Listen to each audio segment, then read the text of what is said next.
Nicola, you say we live right now? Terry! Yeah, that means we get to talk.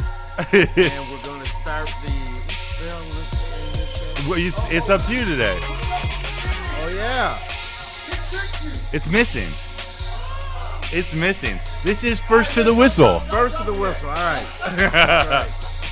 On Thursday, it'll be first to the turkey. I know we're not on Thursday, but like if it was, say what? Yeah, no, we got another game before Thanksgiving, Terry. Live Willie, Kool-Aid. First off, how you doing, Terry? I'm doing fine. Got the kids in town. It's all good. Ready for today's big contest. I'm so excited. It's a 1 o'clock game, T.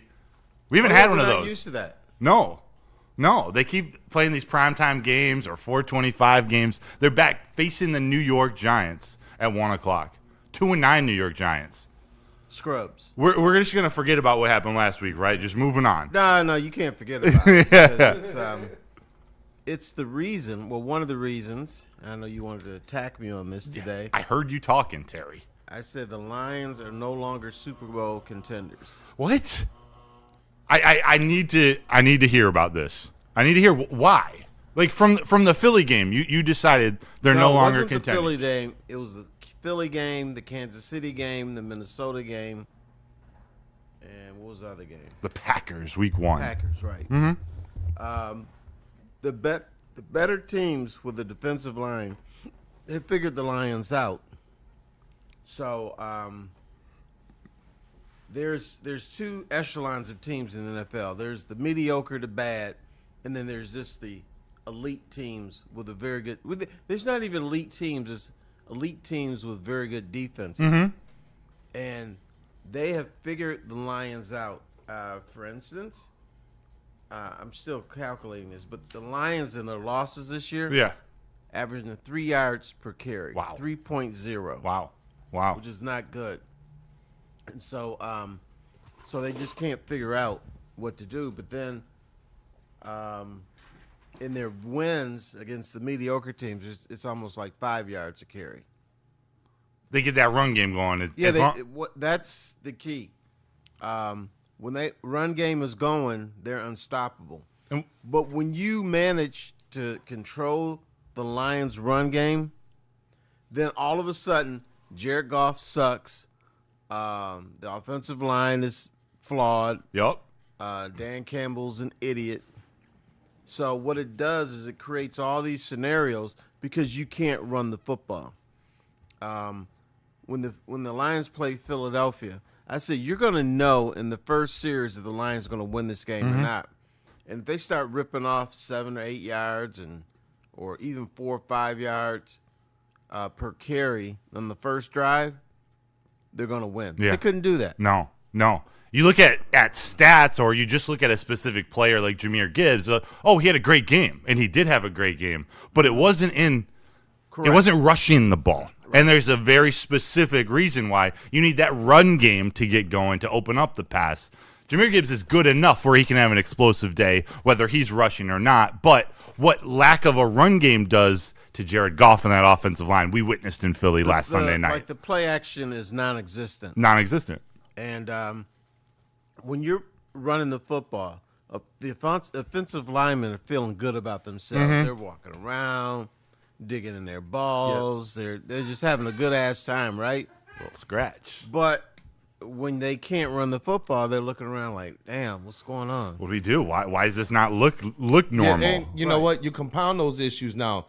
Sam Laporta was such a safety blanket for them, especially in these first quarters. And I was able to ask Bray and Shep, like, how's this offense going to look? Is it going to look the same comfortable way? Because Sam Laporta's been that guy this year for them in the first quarters. Now you lose him, who is integral part of the, of any play action that we're going to have.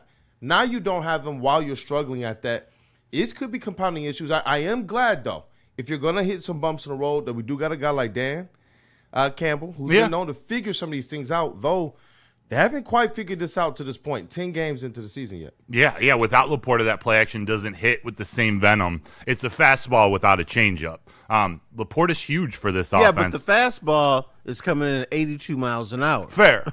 Fair. That's why you need the changeup. I know all about throwing a soft fastball, but needing that changeup to make it look faster. That's you my need pitcher. it. Yeah, you need that. And I got my pitching ninja sweatshirt on today too. Let's go. Yeah. And it's looking good today too. Why, thank you. Thank you. Looking crispy There's with a the lot going haircut on in too, Detroit bro. sports. We're going to touch on the Pistons real quick today. But I want to keep digging into this, Terry. But first, Kool-Aid Willie B, I need your opinions.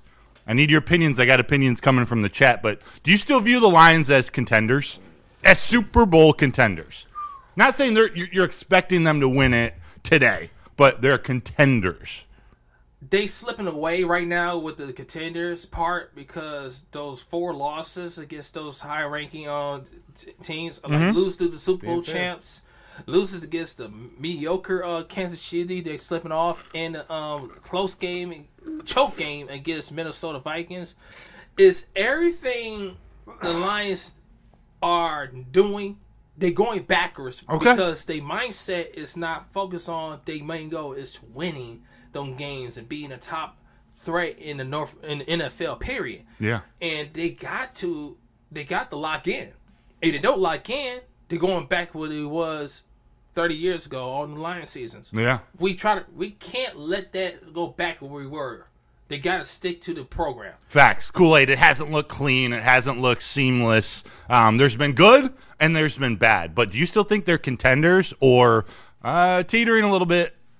You know what? I still think that they're contenders. You look at them in this NFC, they just got some things to work out on the offense, and that's the side of the ball that I believe they have a lot of talent that's been there.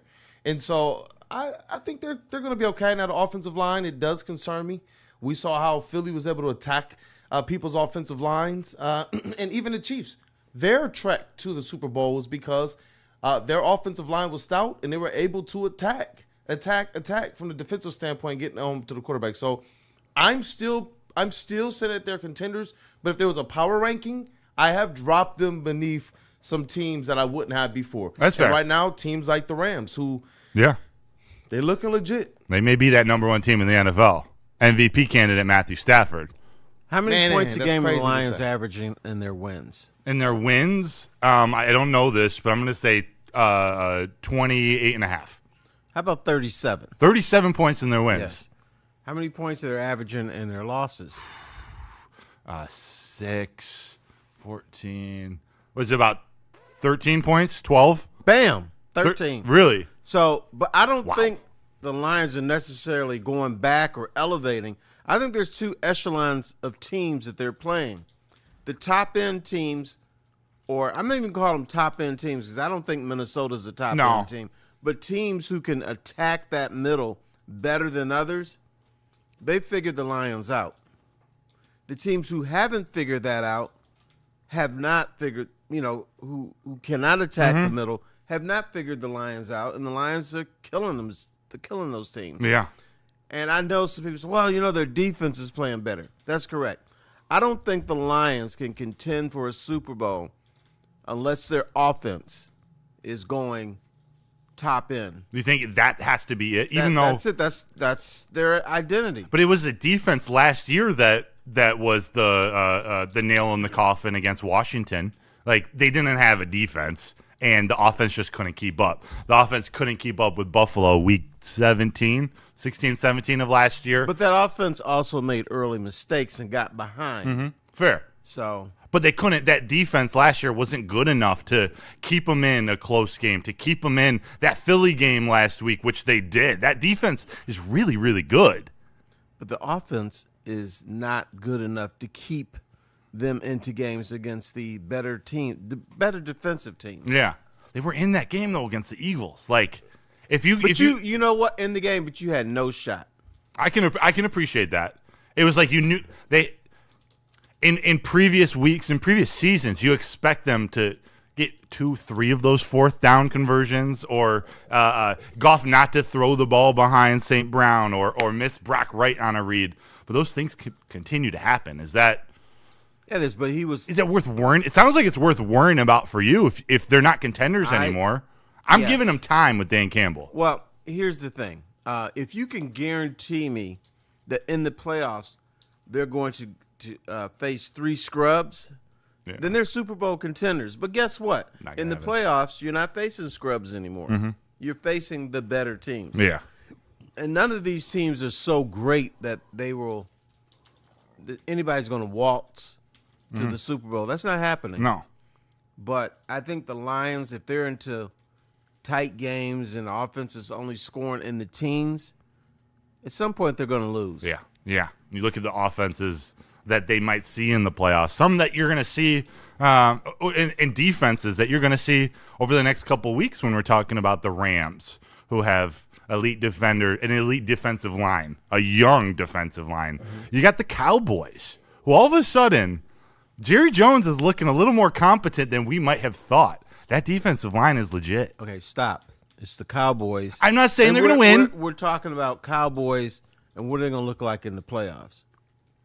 Cowboys could face Minnesota in the first round and lose. I'm not scared of the Cowboys. I'm not saying that the Lions are going to lose to the Cowboys in, 11 days, 10 days, or whenever they play the Cowboys next, week 14. You know what? I'm stepping in to save you Yeah. because there's always a nice, fine young man with a nice, sweet haircut Who's new? every year who says, hey, you know what, guys? Oh, watch out for the Cowboys. And guess what happens? They lose in the first round. They might get to the second round. I'm saving you from yourself. No, that I appreciate that. Nice Don't young man with a say nice haircut. the Cowboys I are love that. dangerous. I am saying That's Broder. keep one eye Cute. open. He's cute, right? Thank you, guys. Pause. I don't believe in the Cowboys, but I look at them differently now with these trades. You look at that that Quinnen Williams, Kenny Clark, Donovan Ezerique, rookie out of Boston College. I see now why they were able to move away from Micah Parsons and collect some of those draft picks when they got that guy on the edge and a really good group of linebackers. They're not going to do shit this year, but let's not – we're just talking about elite defensive lines. We saw one against Philly. Dallas is different now. Their defensive line is different. Oh, Tay. Whatever you say. Whatever you say. What about Jared Goff? We got the title of this show. Do you still trust Jared Goff? And the very first comment, Terry, No, this is probably what they said. he said, absolutely not, Keenan Drew. I We got a couple guys in the chat. A Snit 10, a 600-pound man, is more mobile than our statue of Goff at QB. Shout out to all you guys in the chat. Vincent E, Chief IT Hips, Greg Thomas, John Effing Lord. It's 50-50, 1877, Goff gonna Goff. I tell you what. Talk to me about the outlier that was last week. If the Lions are going to average 3 yards per carry, I do not trust Jared Goff. If the Lions are going to rush for 5 yards per carry, I do trust Jared Goff. 2 yards. And, and 2 yards is huge when it comes to the rushing game. Now, I keep hearing this. Well, Jared Goff can't perform with pressure in his face. Guess who else can't do that? Jared Allen and Patrick Mahomes. Yeah, Josh. How about that? Yeah, they don't. And Josh all of Allen. them. Right. They can't compare. They perform worse under pressure. I've seen Patrick Mahomes, who's the best quarterback ever, melt when his offensive We've line seen the Lions was harass injured. them into a loss. Heavily, and folded. We saw Thursday night, And the refs helped. Superman Josh Allen, 8 sacks. Right. Like, Respect. the conversation should be less about Goff's immobility and more about getting to the quarterback. And I'm a big fan of our defense, but you see, I love me some Brad Holmes, Terry, but you see the difference on a defense when you have 2 elite edge rushers, Daniil Hunter and Will Anderson Jr. But on the you Texans. just told me the Lions' defense is really good. I do. I believe so. All right. They're not getting to the quarterback enough, though. I don't believe that their defense is a Super Bowl winning defense yet. Don't they lead the league in quarterback sacks? From the defensive line, yes, they do. They're the mentality that they have, their ability for that linebacking core to get to the quarterback. I think it's a very unique type of defense that Calvin Shepard is able to run, and it's worked. But I still think you need pressure from the defensive line. I'm not saying sacks from the defensive line, but you need to affect the quarterback more. Where You're getting the pressure, and it's not – the pressure leads to incomplete passes. The pressure leads to interceptions. They've had 3 turnovers in the last 5 games. They forced 3 turnovers. If the Lions had Will Anderson, is that going to make their run game better? No. So I think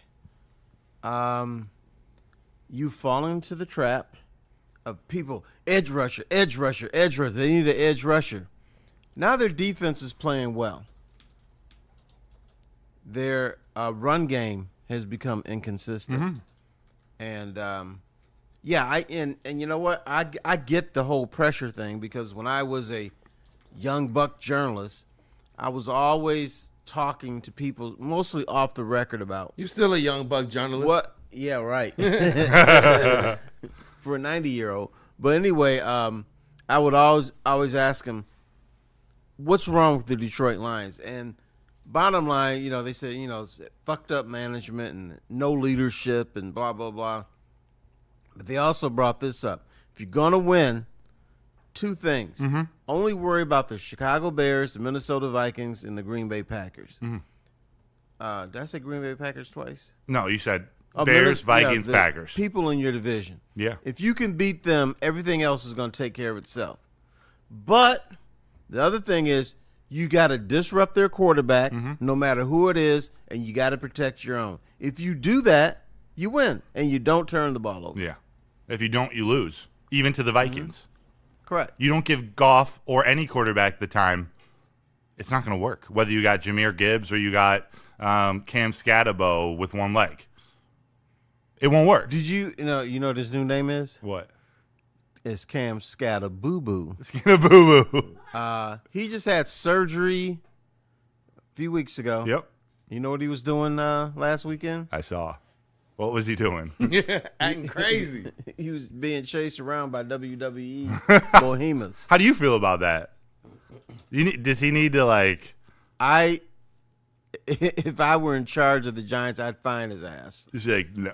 Even you got to imagine that he's safe doing all. He's not going to put himself in harm's way. But shouldn't you be Really? on the training table getting treatment or something? Well, getting a massage? You shouldn't have 300-pound dudes chasing you. Yeah. Yeah. Because stuff happens. Even though it's fake, stuff happens with wrestling. And you got a bad ankle. And your main job is to run that football for the Giants. Yeah. The dude's kind of messed up in that. He seeks out 300-pounders running at him. That's why he's Cam Scattaboo. And he'll continue that way if he continues to run into defensive linemen head first. You know what? He's Gus Frerotte. Yeah, but that's his style. Yeah, he's not going to last long. And that's why he's popular in New York. Yeah. He's fun. He's a little fucked up. Hey, if you use your body as a battering ram, you got to be a little bit fucked up. Yeah. But that's what makes him effective. Yeah. You know who's coming back for the Lions from injury today is DJ Reed. All right. Cornerback signed a 3-year, $48 million contract this offseason, excuse me. This is big to me coming up with, forget the Giants today for a moment, but you got the Cowboys coming. You got the Packers on Thanksgiving. You got the Rams. You go to L.A. to face the Rams. You got some good wide receiver crews. Is the importance of DJ Reed coming back more about DJ Reed, or is it more about Terrion Arnold and Ennis Rakestraw and some of these cornerback picks that haven't worked out yet? I think it's more about the other cornerbacks that you listed because now their responsibilities aren't as important. I mean, you take the number 2 receiver rather than the 1 receiver. You take the number 3 guy rather than the number 2. So I think it's more about them who need more reps. And I admit I thought that their progress would be a little bit more advanced than it is now. But I think it's more about them because you want to take a little bit off their plate. Yeah. Yeah. I know we saw Rocket Sin last week. He did work on A.J. Brown. Better than we've seen out of Terrion. You know what? He's played better than I thought he would be. Why do you think that is?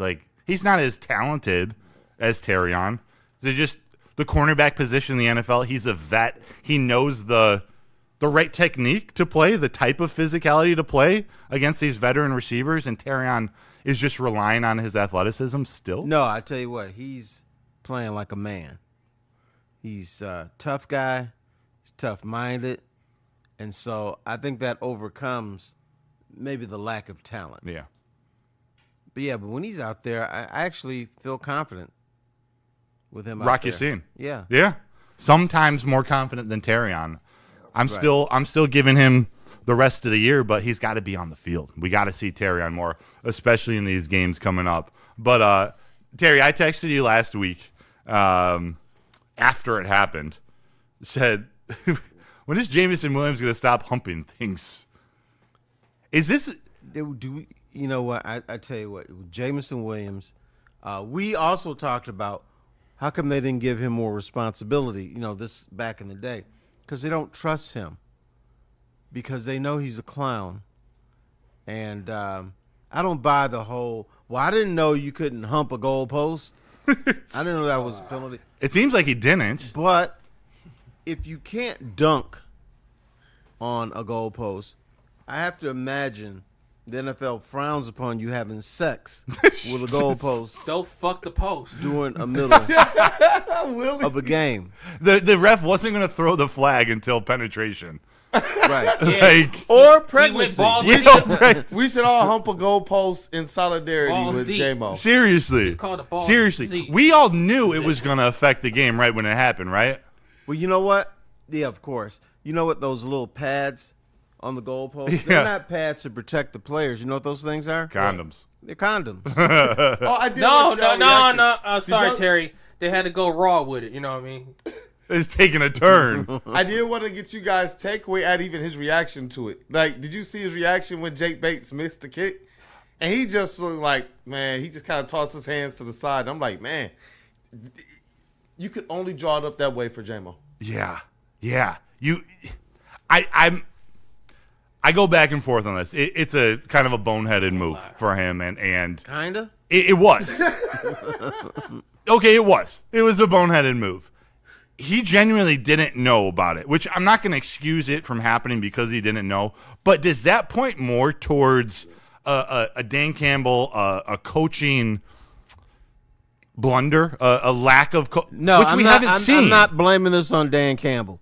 You're not going to be in the meeting room talking about strategy and say, oh, by the way, fellas, if you score a touchdown, you can't pump a goalpost. Yeah. That would never cross your mind. But- because people don't do that. But where in their meetings they say, all right, you guys, remember this year they're cracking down on flags. Don't touch the goalpost. It's a prop.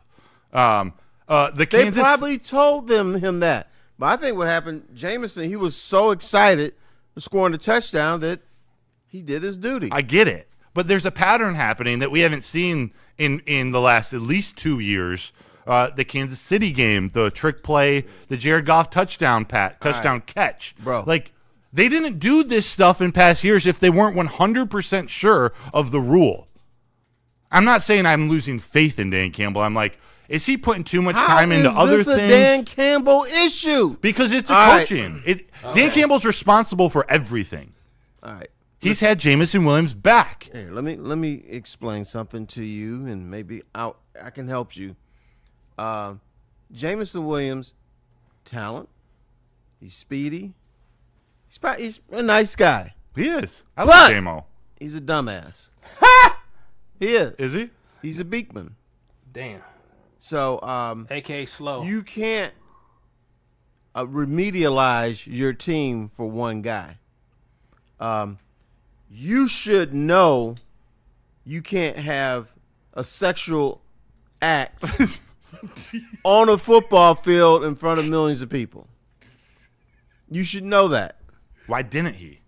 Because he's a dumbass. But he's in a room with St. Brown and Khalif Raymond and Scotty Montgomery. But, you All know- the reasons I've right, but bro- said he's going to have this year because he's surrounded by all of these leaders. But, bro, I'm not going to lie. T-Falls guy, he just got Okay, this bitch in my mind right now, T, of Dan Campbell No, in wait the a practice minute. room like, hey, you can't do it like this. You can't do it like this. You can't Come on, pump. man. Like, You can't Only hit. one hump. All right, You now can't missionary. I am You in can't a missionary room position. with people.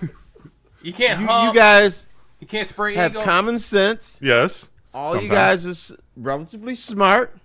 And let's say that Woodward Sports says, hey, T, I want you to lead these young men Oh, Jesus. To a better life and a better performance on the air. This is good. Now, I might say, hey, let's do some things like this, on the air and blah, blah. But I'm not going to tell you, hey, Willie B, don't go out and murder someone on the corner. Because I already know you're not going to do that.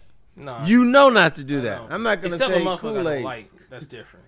Don't hump a moving car in the middle of Woodward. Because I know you're going to do that. You're not going to do that. He Well, did but the have to warn us after our first basketball show we had here to pick up the bottles and all of that stuff. So this morning it was better. So I do listen to when you do tell me. I'm not going to say Broder. The first person you see on the street, said we had don't strippers spit in and their condoms face. Because I know you're not going to do that. Now, if you dumb motherfuckers do all three of those things, that's not on me. Because that's something you would never think about a regular human being would do. It's a choice. You're not going to spit in somebody's face. You're not going to hump a car. You're not going to murder somebody. So that's not even part of my leadership first meeting with you guys. That's the same thing with J-Mo. Nobody's sitting there thinking, man, what would happen if somebody humped a goalpost? Yeah. Because that's not even top of mind. So you're not going to say, hey, no sex with goalposts. Right? There are We may kids. need- Why watching. would you even bring that We up? may need one demonstration in the PSA from the show. So I remember one here's dude Dan from my Campbell. special Hey guys, we got to win this game. By the way, no sex with the goalpost because the kids are watching. Yeah. Is that something you should have brought up?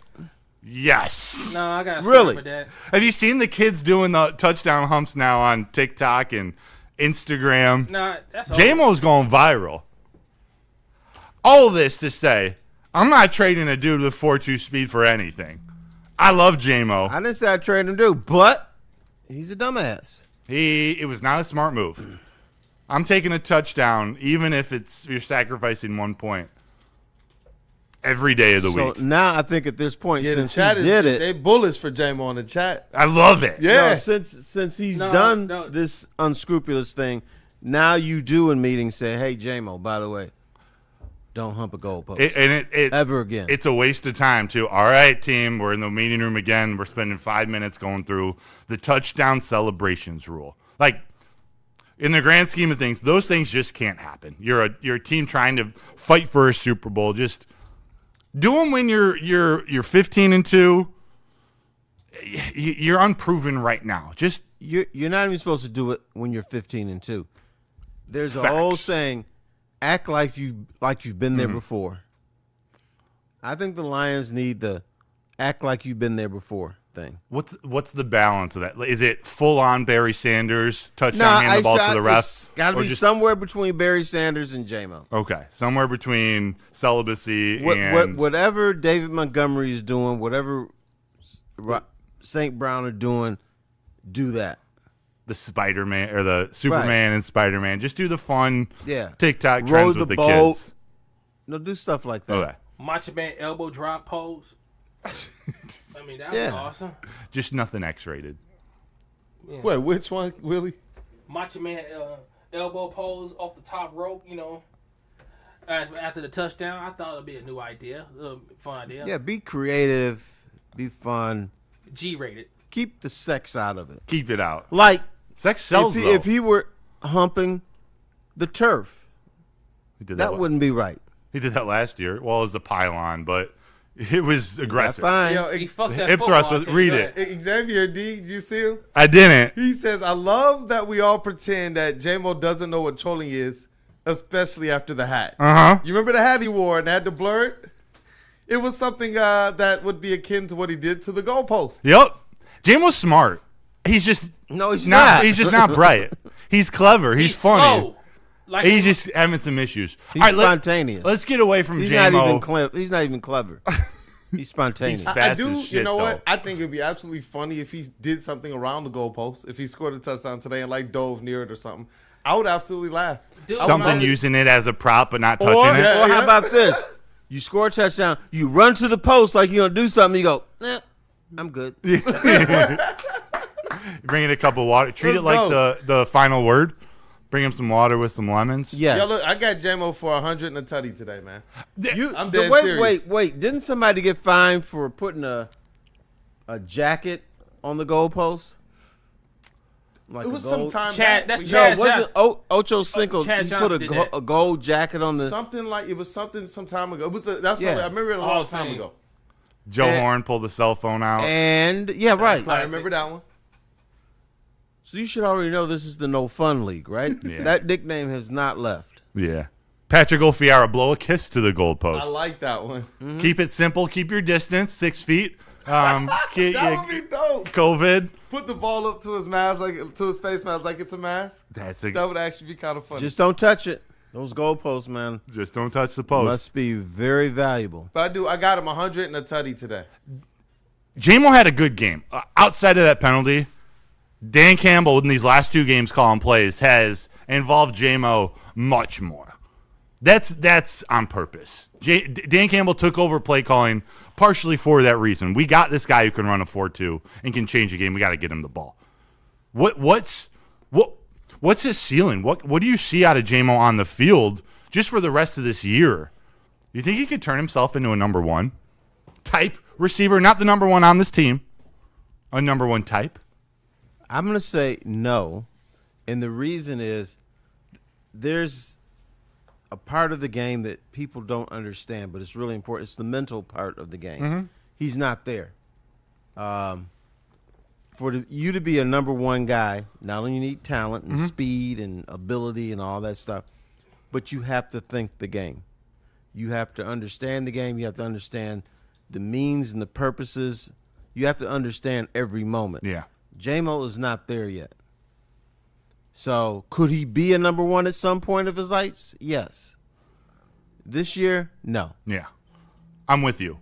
And I think while J-Mo has showed up in the stat sheet these last few weeks, you can't measure him with stats, although that obviously helps. But you measure him with fear. How much fear does he strike into that defense? He's not a numbers guy. He's a geometry guy. He changes the shape of defense just by being on the field. And we're going to need that more than ever now with Sam Laporta gone.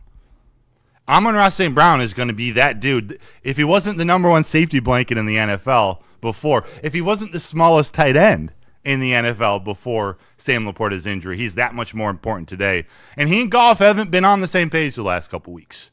That Philly game, what were they, 12 targets, 2 receptions? Yeah, it was ugly. It was ridiculous.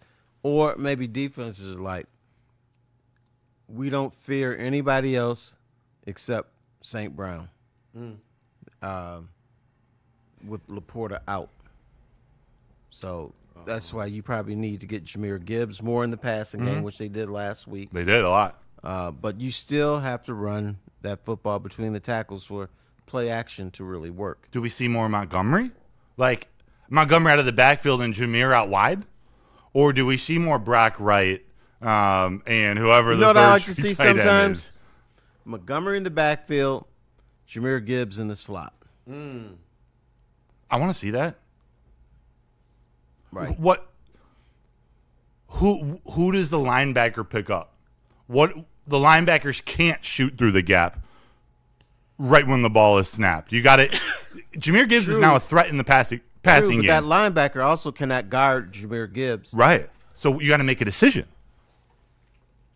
Right. You're putting Jahmyr Gibbs into a mismatch nightmare for anybody. He's a dangerous man. He is. That's what I like to see. Yeah.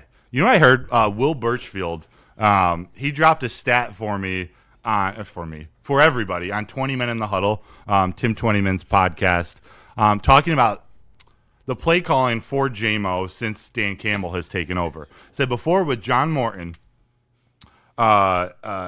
Jamison Williams, his average depth of target was 16 yards.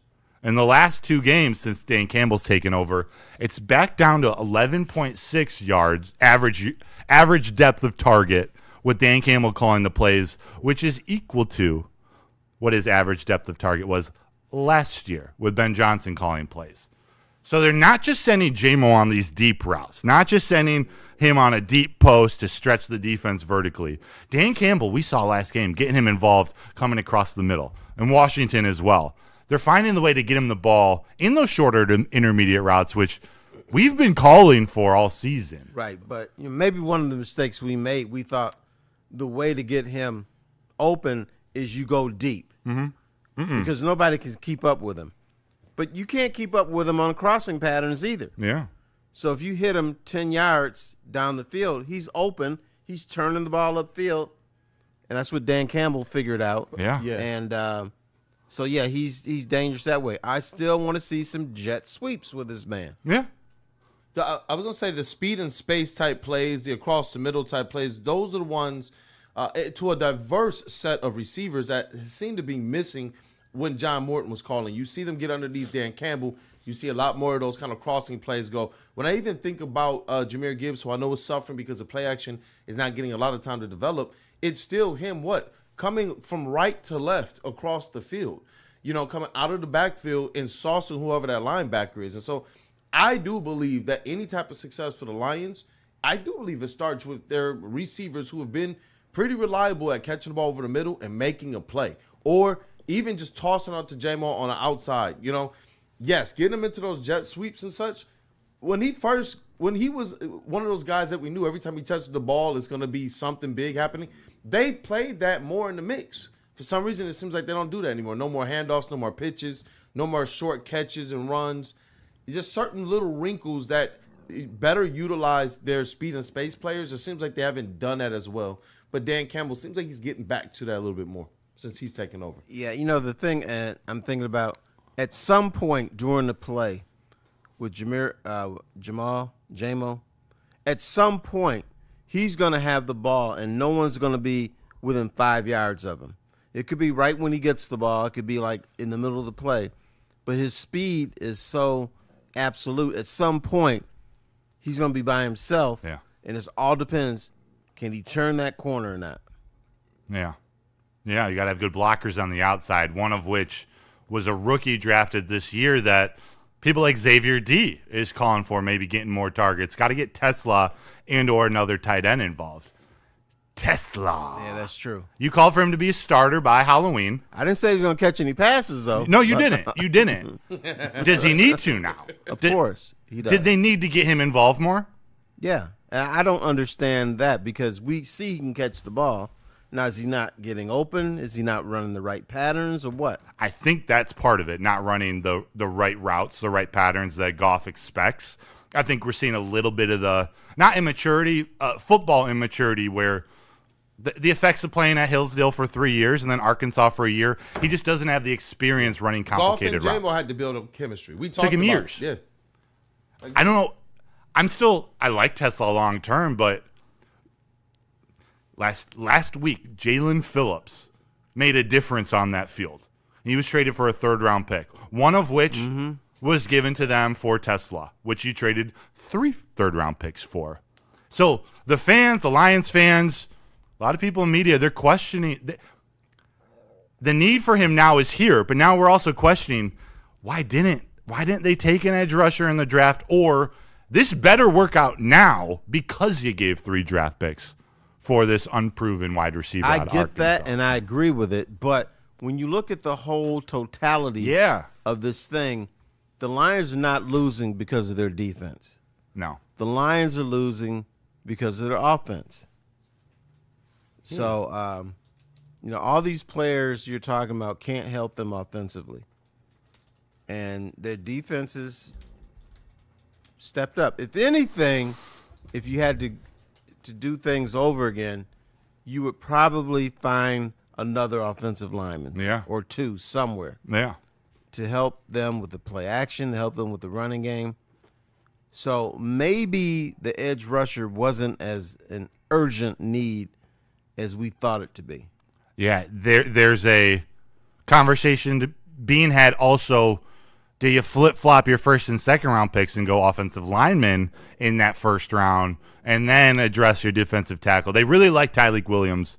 I think it's similar to Tesla. We're seeing less of Tyleik because of Lee McNeil's back. Liam and DJ Reed are really good. Roy Lopez has the trust of Kelvin Shepard and Dan Campbell, but I'm not worried about the Tyleik pick or the Tate Ralish pick. Do they need another offensive lineman? Yeah. They got to go hard in that draft next year. They got to hope Miles Frazier gets healthy. R. Grigsby 48 in the chat says, because of the line, I don't know how you can trust Goff. There's a point to that. And it's not. I absolutely agree with that. And it's not just pressure on the quarterback not trusting the offensive line. It affects Goff. It's if the offensive line can't get the run game going, like you said. This is not a Jared Goff thing. It's a quarterback thing. Yeah. By the way, do you know Jared Goff is 4th in the NFL in passer rating with a blitz? Just throwing that out there. He's got a 125.1 rating. Right. I get what it looked like. He played bad last week. Perception. He was bad last week. We can say it. Here's what we do in this town. If we see something good for 8 straight weeks, it's like, yeah, that's good. But then we see one clunker of a game. That's what the Lions are. That one fucked up game. And so that's what we do. Yeah. Something I predicted before the season began.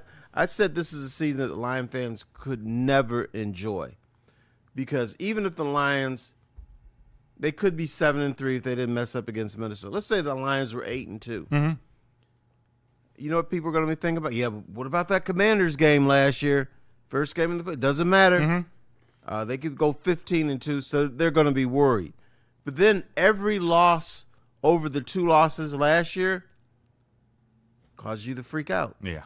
Yeah. So this was never going to be an enjoyable regular season. Right. There is no win for Lions fans or media members until the playoffs. Right. The joy comes with every playoff win. And then when they lose. I think you're preaching right now, though, because I'm wondering, when you look at, I know it's easier to take as a Kansas City Chiefs fan because you've seen your team win Super Bowl, so you can ride with the ups and downs, but we've seen teams on the ascent go through things like this. It's not necessarily the number one team in the league all the time that's cruising on to the Super Bowl. And so I am wondering, like, with the Detroit Lions, with all the adversity that they're going through, with the coach that they do have in Dan Campbell and the type of players they have, if this is a squad that can find themselves more battle-tested and ready when playoff time comes, as long as they're healthy, then what we see right now is they're working through things with these new coordinators, especially with, the offensive woes from a play calling standpoint. Marcel has the fix, though. Marcel in the chat. Marcel 8 for Marcel. He says, put Montgomery in at QB and run a Wildcat offense. It's better than Goff standing like a statue. It's fixed. Montgomery's got to play quarterback, Terry. Yeah, Montgomery time for the receivers. He's a mobile quarterback. Yeah. Yeah. Oh, you know what? He's got a cannon. It's funny we should mention the mobile quarterback thing, or maybe I did that. I was listening to a national show over the weekend. Yeah. Still the weekend. And the callers on there were calling for more quarterbacks like Jared Goff, and they don't think the mobile quarterback is the right way to go. Yeah. In this town, it's the exact opposite. Yeah. Yeah. There's pros and cons to both. Right. Just get a good quarterback. Just get a good quarterback. Jared Goff is a really, really good quarterback who doesn't have certain skills that other quarterbacks do, but other quarterbacks don't have certain skills that Jared Goff does either. There's no perfect quarterback. Even Josh Allen, Superman, got sacked 8 times on Thursday night. Lamar, did the Lions sack him 8 times, 7 times? It happens. Yes, being mobile allows you the opportunity to escape the pocket easier than being not mobile. What do they tell Lamar Jackson, his coaches?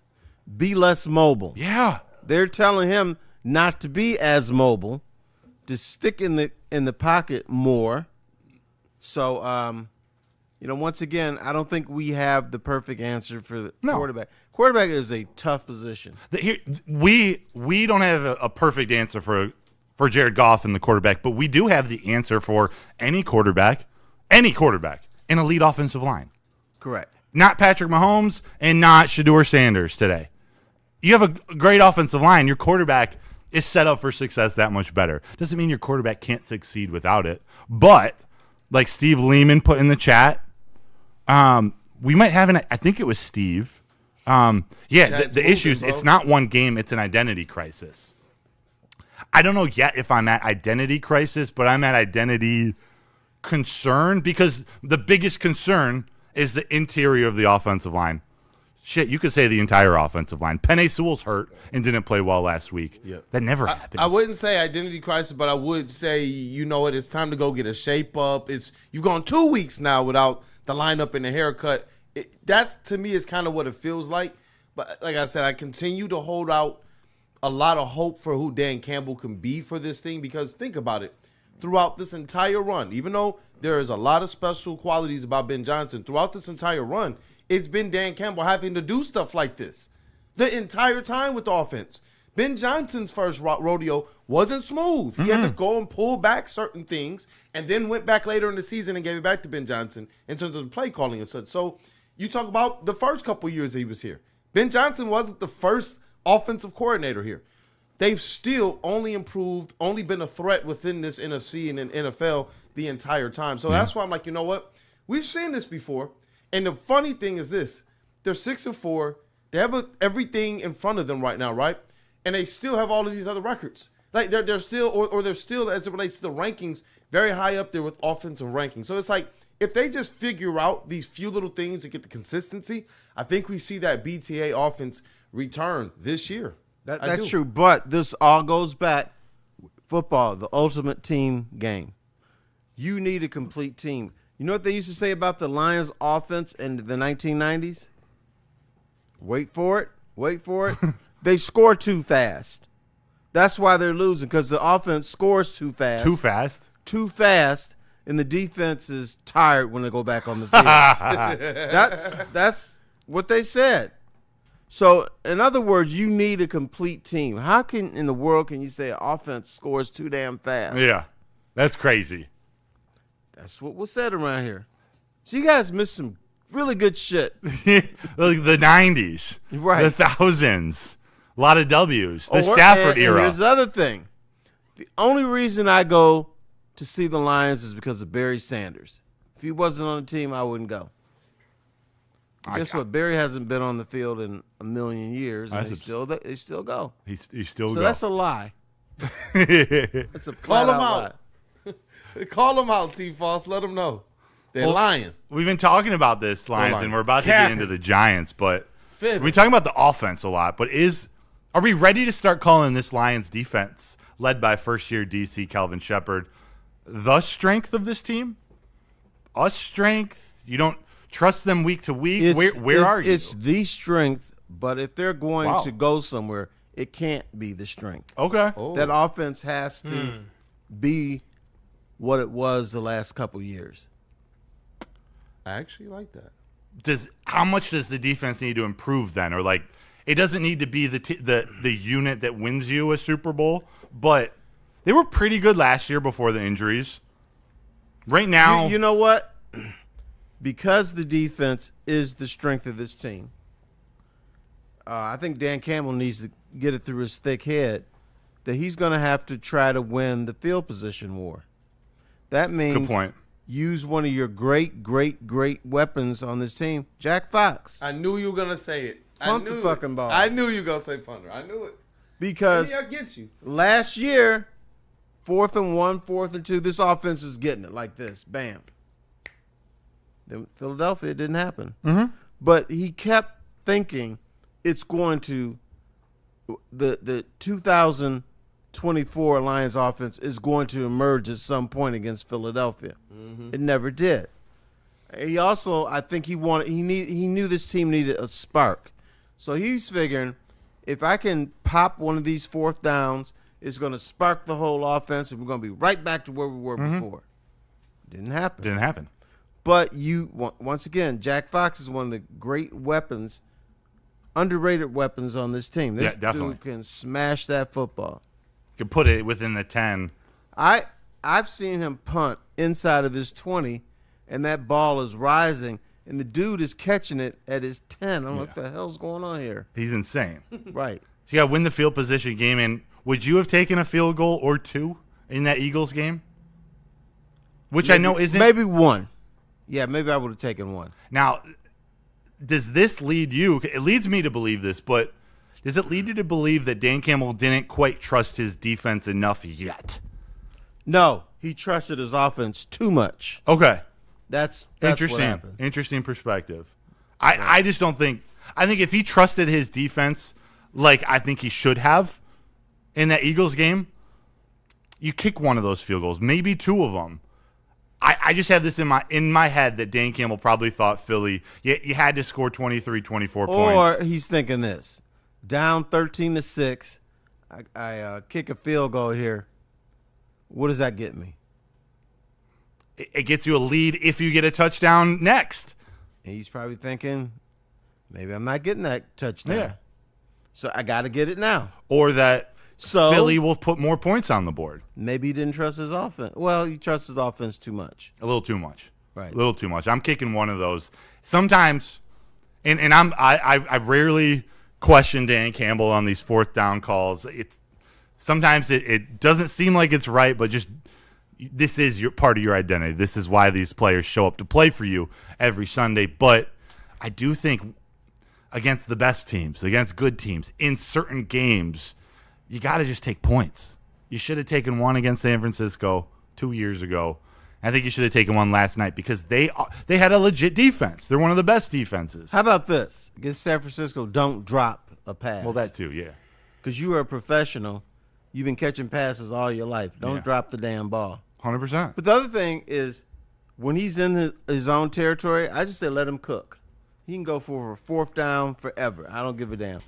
But now that your offense is not that great and your defense is playing really well, when you're inside your own territory, just punt the damn ball. Punt it. I got something for Kool-Aid here. I want to highlight their linebacker unit because he's been a Jack Campbell fan since day one, probably more than anyone at the network. This team, though, it's not just Jack Campbell who's having an elite season, in my opinion. They're the only Straight team up in the green green dot dot. guy. Straight up. Another level up. They're the only team in the NFL with 3 linebackers playing 90% of the snaps.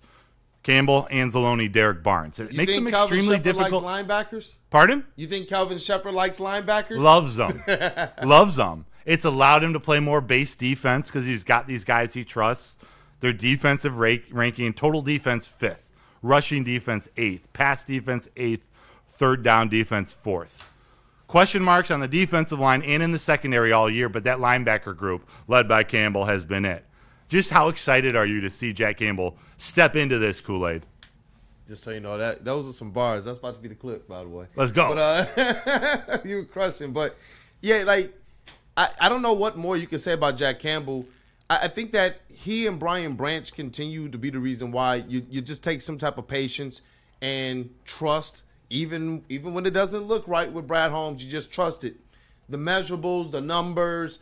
Does it jump off at you off the tape in terms of combine? Those guys didn't really do that. But these guys are football players, and you talk about some of the hardest hitting, most physical, I am playing all the way through or at least to the whistle.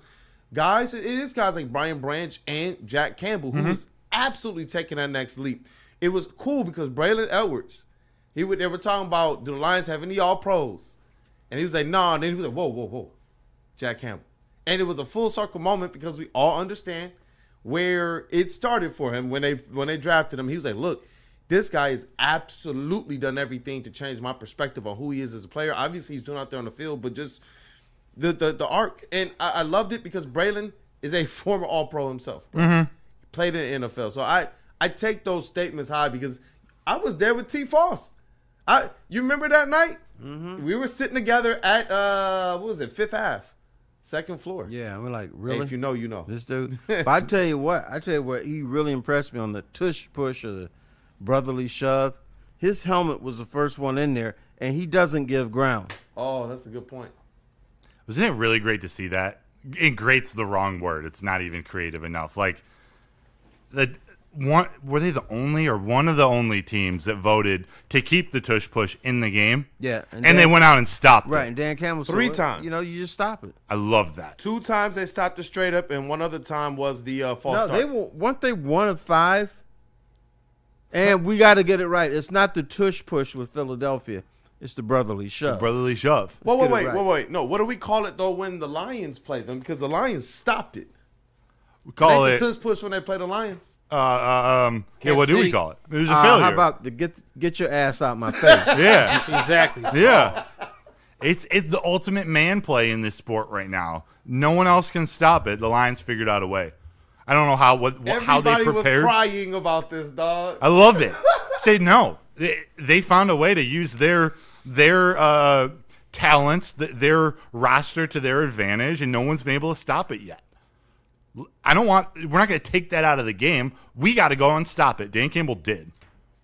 I don't want to see it outlawed. Me neither. The ass Because you're a push. man, Terry. You're a man. Well, you know who else does that a lot? Who? Nobody talk. Penei Sewell. You get near the goal line, and Penei Sewell is pushing your ass in there. That's a form of the tush push. Why when you get to the goal line, run behind Penei Sewell 99% of the time. The only other percent is because run in front of him, and he's shoving your ass in there. yeah, You gonna outlaw that? you just carry Jameer Gibbs, just escort him across the goal line.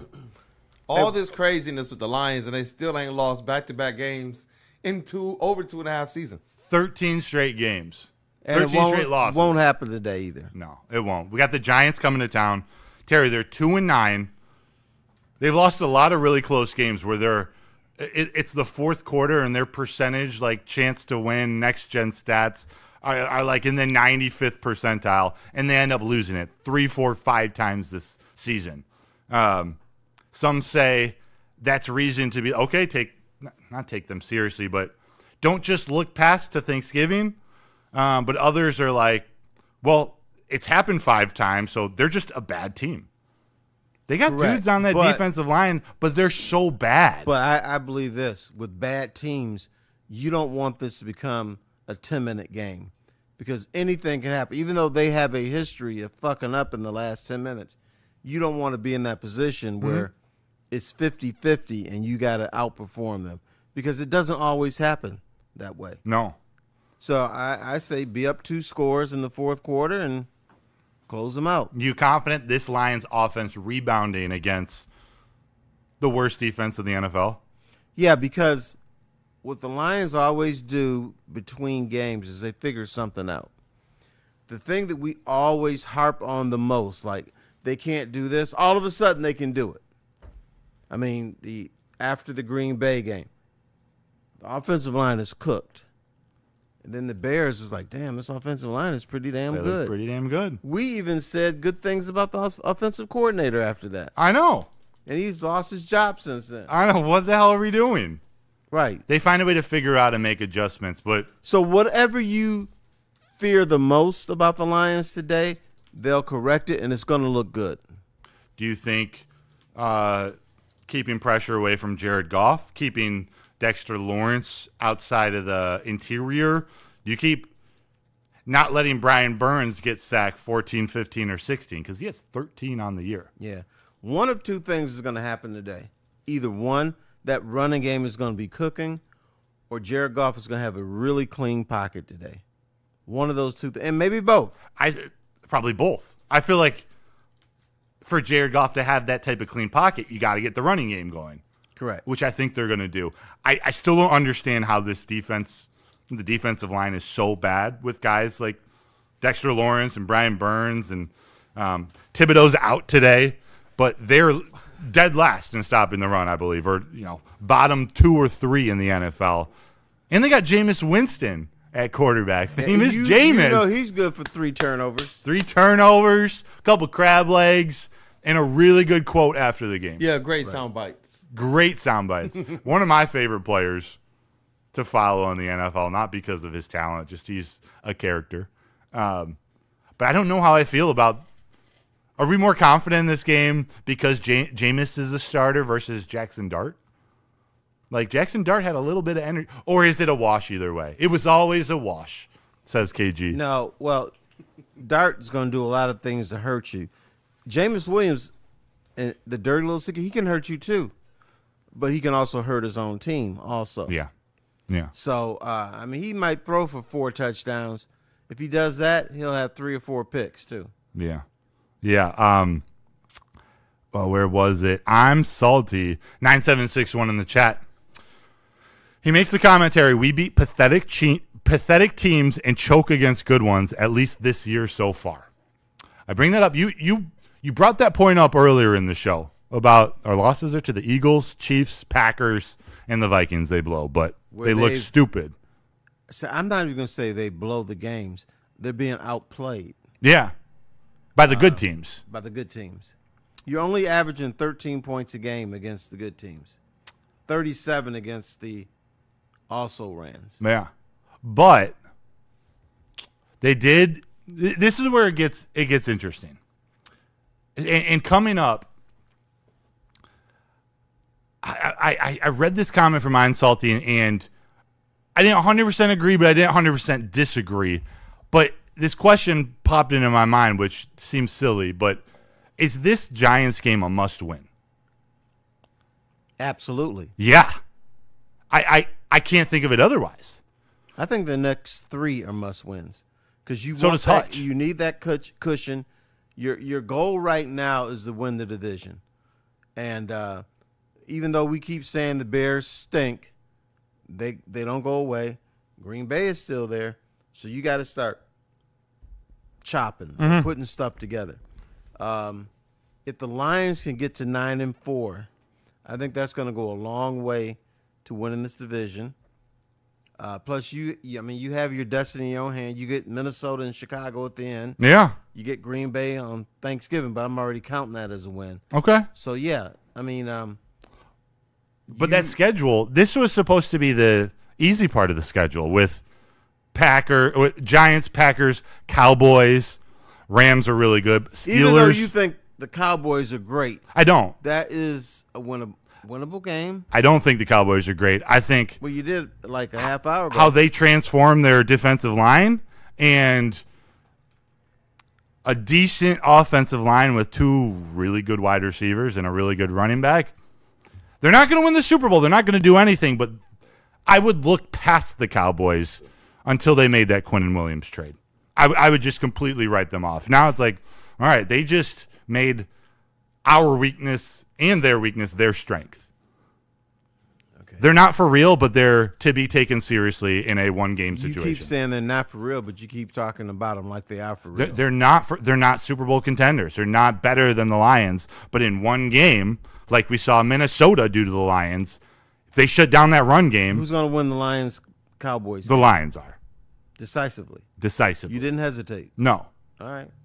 But I have one eyebrow raised against those Cowboys. Like, I do like that they're coming to Detroit. I feel like we've gone to Dallas for the last 3 decades. We're going to play a game in Detroit. Come on, Jerry. Well, that means here's a public address announcement for Lion fans. When the Cowboys come here to Detroit, in case you forget, Cowboy fans are assholes. Doesn't mean I want you to punch them in the face. We want to be nice to them, but they're going to test your last nerve. They're going to come in like the Cowboys, our Super Bowl contenders, like the Cowboys have kicked the Lions' ass the last 10 times they played. So you're going to have to deal with that. Yeah. Yeah. They're going to put a game, not the embarrassment on Jerry Jones' birthday last year, but they're going to put it together. This is a must-win because of this schedule coming up. You got the second-place Packers on Thanksgiving, second-place Cowboys, first-place Rams, first-place Steelers, and then 2 division games to end the year. Final game of the year in Chicago against the first-place Bears. The Bears are in first place, Terry. This is why you have to beat the Giants. Not to prove anything, not for us to come here next Sunday and be like, that game proves they're Super Bowl contenders. You just got to take care of business because you have a bit of a gauntlet coming up. You got to go 7-4 and not 6-5. Yeah. At worst, you want that Bears game to be for the division title. You don't want that game to be whether you get in the playoffs or not. Right. You don't want it to come down to that one game. But for the division title, I'd take that. How are you feeling about the Bears and the Packers right now? Both sitting ahead of the Lions. The Bears have a pretty tough schedule coming up. Steelers, Eagles, Packers, Browns, Packers, Niners, and then Lions. Yeah, I kind of wonder if the Bears are a little bit of a fool's gold, that the floor is going to drop out on them. Green Bay, to me, they haven't looked that impressive. We can say the same about the Lions. Mm-hmm. The Lions either look great or they've looked shitty. Yeah. Yeah. There's no in between. I think the difference is who on the Packers, what players, I guess can't necessarily go at LaFleur, but for the Bears you can go after Ben Johnson. But from a player standpoint, who do you trust on those two teams to bear with it enough, pun intended, for the rest of this? I don't trust Jordan Love. I don't trust Caleb Williams. Where are their leaders on their offensive and defensive lines? I say this about Caleb Williams. I trust the You Lions. may not trust him, but he's making some plays. He's making some plays. He's still making some boneheaded plays. But that offense, Ben Johnson has that offense looking real. Like they're competent. And in some cases pretty good. They're 7-3. Right. Was it the Giants? Last week the Giants blew a big one. Blew a lead to the Bears. Bears won 24-20. I'll admit I didn't expect them to be 7-3 at this point. They're gonna flame out and finish in third, maybe second. But you can't just look past them, even after putting 52. But Terry, do we count that as a good win? 52 against the Bears. Do we count the Ravens game as a good win? Because that's what Salty said. We only. I'm going to say the Ravens game was a good win because you beat them before they fell apart. You may have been the reason or part of the reason for them falling apart. And they had Lamar. Yeah, they still had Lamar, and they still had enough guys to beat most teams. But their defensive line wasn't healthy. That's what. It was healthier. It was. It than was. It is now. I It still was view good that enough. as a good game. Yeah, it was good enough. I don't view the Bears win as a great win against a great team in week 2. They took care of business, but that Bears team was different than what this Bears team is now. But I think that Ravens game is good. I think they've had good moments, but we just haven't seen this Lions team consistent. And I just think it's taken longer. They can't lose this game, but like it took them 5-6 weeks to get the offense rolling last year to that 401 level that Ben Johnson talked about. I think with all the changes, with the injuries to the offensive line, they just haven't figured it out yet. But I still trust Dan Campbell. Do you? It's the reason I thought they were going to beat Philadelphia because I trusted Dan Campbell making the play calls to at least give this team an opportunity to score 27, 30 points. Yeah. But that didn't happen. So, yeah, I still trust him. That's why I was angry that you blame Dan Campbell for J-Mo's stupid transgression. I don't necessarily just blame him, but he deserves responsibility.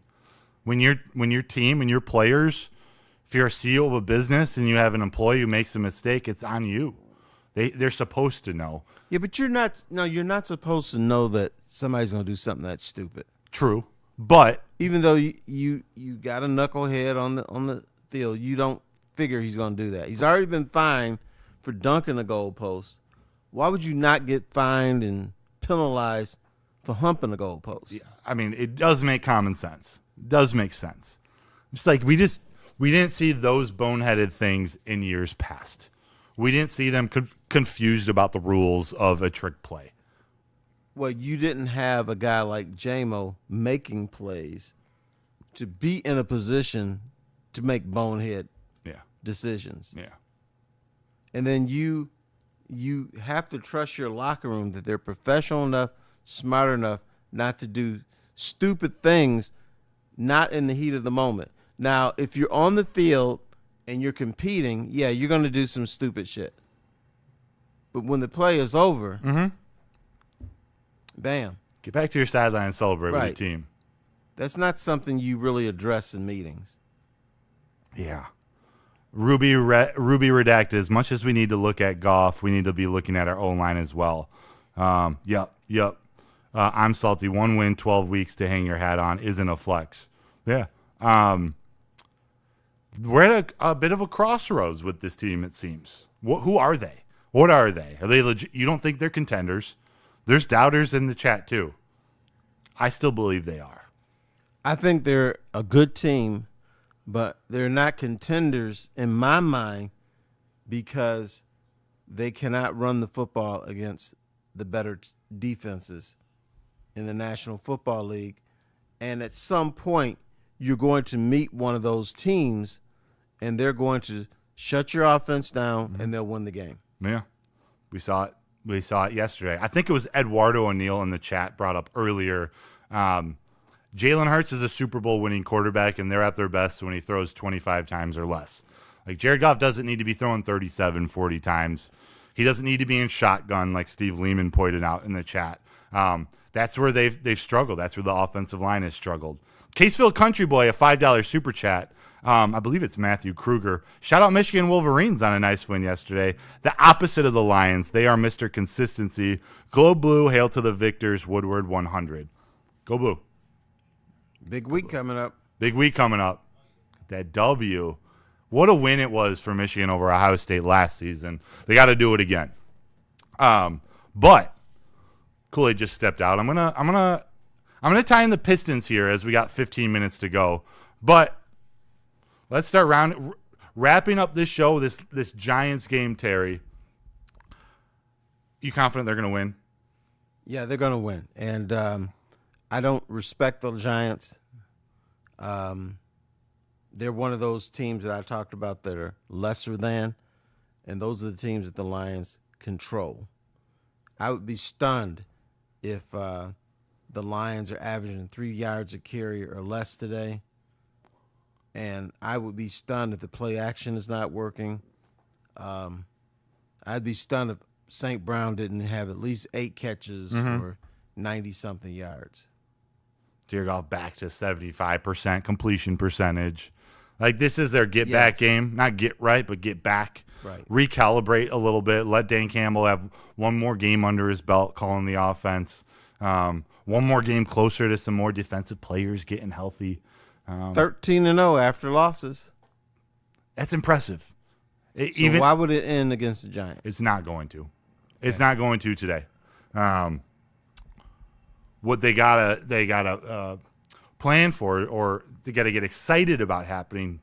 Marcus Davenport's close to coming back. Oh God, you and Marcus Davenport, will you stop mentioning that man's name? Well, he's come up even more in the last week because there were rumors he was going to play today. He's not. He's out. So he's either going to play Thanksgiving That's a shocker. or the following And you want to week. bring Anthony Davis to town. That's where I was going with it. The rumors of Anthony Davis to the Pistons. No. It just brings up a very seamless conversation. But you know the Pistons, 12 wins in a row. Someone in the chat earlier said they can't remember the last time they won 12 wins in a row. Pretty sure it was 03-04, the year they won the championship. Yes. You've covered all these teams for years, T-Foss. It's pretty exciting watching these Pistons do work. Right, and I was thinking about people like Kool-Aid, and I don't know if Willie B, you a big Piston fan? Yes, I am. Oh, yeah. Okay, you guys are getting to enjoy the groundwork of something that I got to experience. One, the 2 Piston championship teams all had to overcome adversity, all had to overcome, well, you can't do this, but they did. And I think this team here is building towards a championship in 2 or 3 years. But like the bad boy Pistons, they had to go through the Isaiah Thomas and Adrian Dantley hate each other.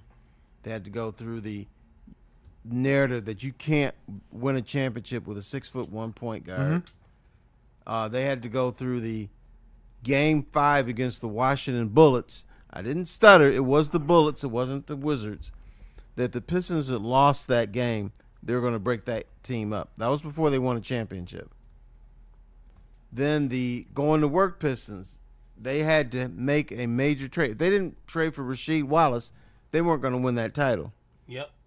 But they did. They did. They got him. So there were doubts. And there were also doubts. Chauncey Billups is not a real point guard. Larry Brown had to mold him into a real point guard. So they had to overcome that. They had to overcome. They didn't have a star. They didn't have a superstar. Right.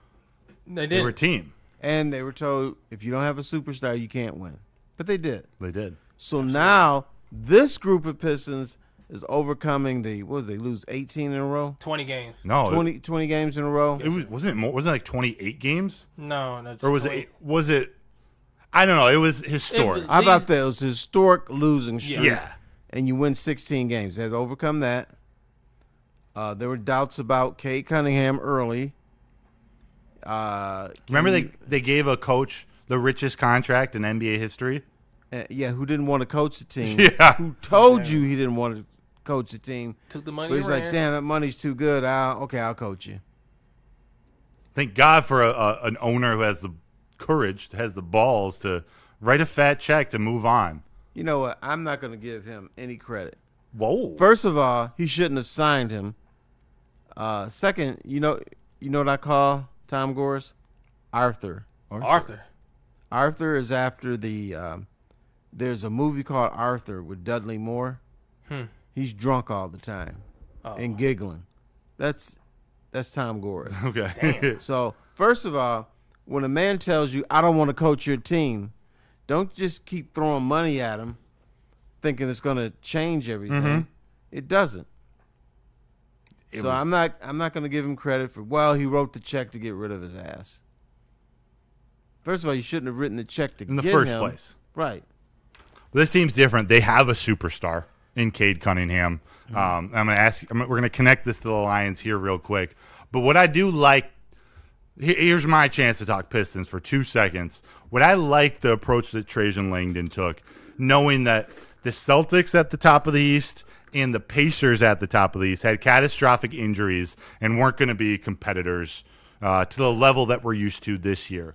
So he could have used this season to go all in, make a big trade, move on from some of these young guys. Duran was in trade rumors all offseason. He could have made a splash to go for it now because those teams are down.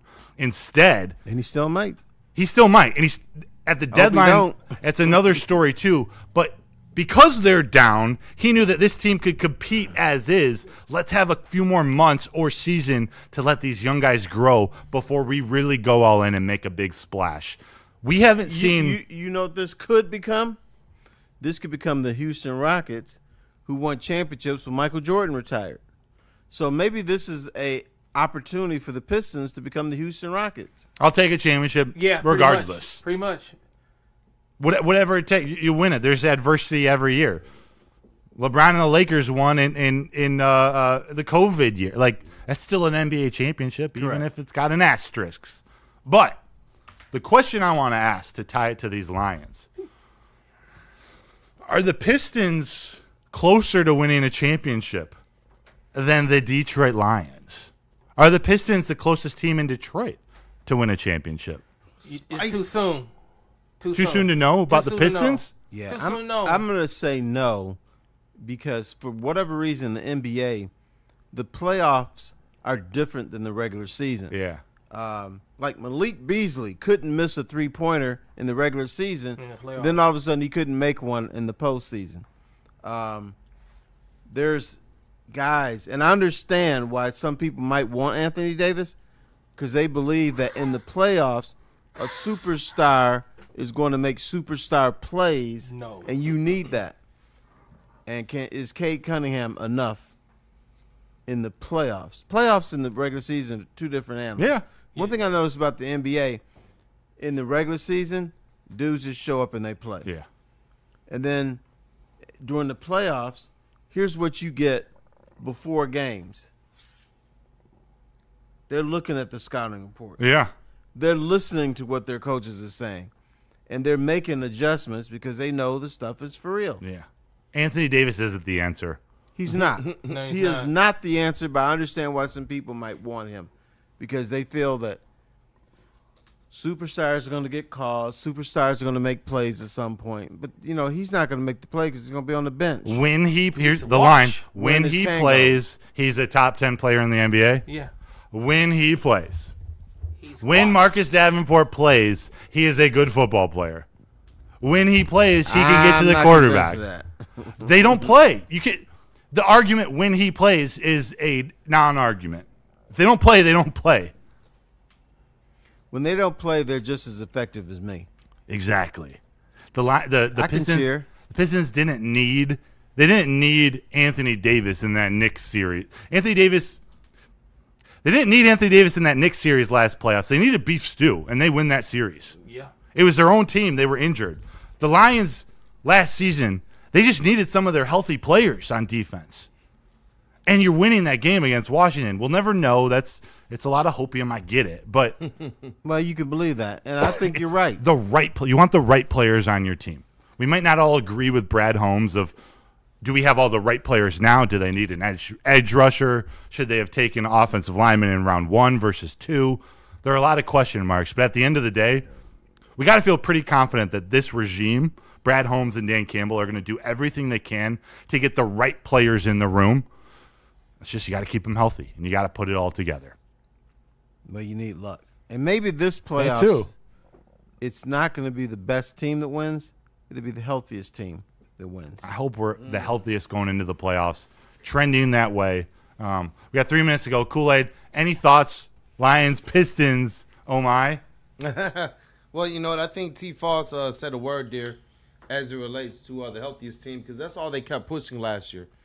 The Philadelphia Eagles, they rolled right on into the Super Bowl as the healthiest team, rolled right on through the playoffs as the healthiest team, and got to the playoffs as the healthiest team. And what we left with, not only a season worth of injuries, but then more injuries that game, and still people talking about, was Jared Goff concussed?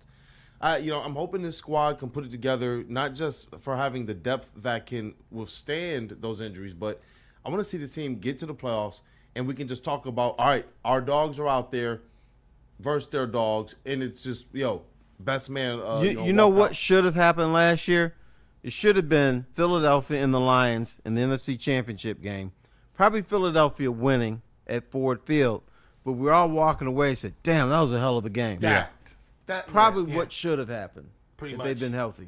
But it wasn't. Yep. No. And for the Pistons there, I think it's an interesting question. And shout out to the Red Wings, who they're off to a really good start this year. If we can get all 4 teams in the playoffs this year, that would be dope. But I think Willie said something pretty cool, as it relates to it. It's still early, but in terms of trajectory, you absolutely love it. Will I hitch my wagon to the Cade Cunningham Express? It's like, yeah, I think that's a very, very safe bet. He went and took literally the number 2 banner, the number 2 out of Chuck Daly's bad boy, out of the rafters. You got to do something here, and you see now with the right front office, they're putting it together. But the Lions have done this a little bit longer.